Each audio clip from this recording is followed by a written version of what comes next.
SpaceX shows off powerful Falcon Heavy rocket ahead of first launch. Posted the first pictures of the company's Falcon Heavy booster Wednesday, showing the powerful rocket in its hangar at the base of historic Launch Pad 39A at the Kennedy Space Center, where it is being readied for a long-awaited maiden flight next month. The payload for the rocket's first launch will be Musk's midnight cherry Tesla Roadster playing Space Oddity, he tweeted 3 weeks ago, saying the rocket will boost the electric car past the orbit of Mars on a trajectory around the Sun. A specific launch date has not yet been announced. Falcon Heavy to launch next month from Apollo 11 pad at the Cape, he tweeted. We'll have double thrust of next largest rocket. Guaranteed to be exciting, one way or another. The Falcon Heavy, made up of 3 Falcon 9 first stages strapped together and topped by an upper stage on the middle booster, will be the world's most powerful rocket when it finally flies, generating more than 5 million pounds of thrust at liftoff from 27 Merlin engines, 9 per core vehicle. That's enough launch power to lift 119,000 pounds to low Earth orbit, which SpaceX says on its website is equivalent to a 737 jetliner loaded with passengers, crew, luggage, and fuel. More than twice the payload of the next closest operational vehicle, the United Launch Alliance, Delta IV Heavy, at 1/3 the cost. SpaceX says the base price of a Falcon Heavy is $90 million, but launch costs vary widely from mission to mission, and it's not yet known what the cost of an actual flight might be.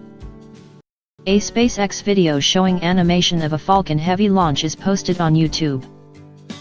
In keeping with SpaceX's focus on reusability, the Heavy's 2 previously flown outside core boosters will attempt landings back at the Cape Canaveral Air Force Station. The center stage is expected to land on an offshore drone ship on its initial flight. The second stage presumably will boost onto a solar trajectory, reaching the orbit of Mars. Payload will be my midnight cherry Tesla Roadster playing Space Oddity, he tweeted earlier. Destination is: we'll be in deep space for 1 billion years or so if it doesn't blow up on ascent. On Friday, he posted a photo of the Roadster on Instagram as proof. He said, "I love the thought of a car drifting apparently endlessly through space and perhaps being discovered by an alien race millions of years in the future." In 2011, Musk said he hoped to launch the first Falcon Heavy in 2013.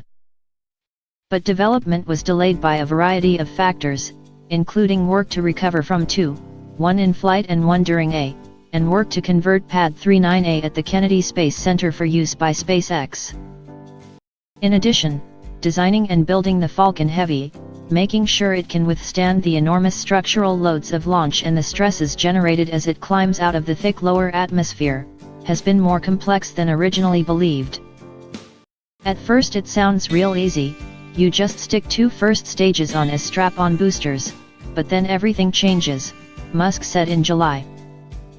All the loads change, aerodynamics totally change. You've tripled the vibration and acoustics. You sort of break the qualification levels on so much of the hardware. The amount of load you're putting through that center core is crazy because you've got 2 super powerful boosters also shoving that center core, so we had to redesign the whole center core airframe.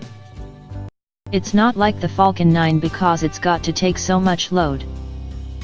Then you've got separation systems. Musk has repeatedly downplayed expectations.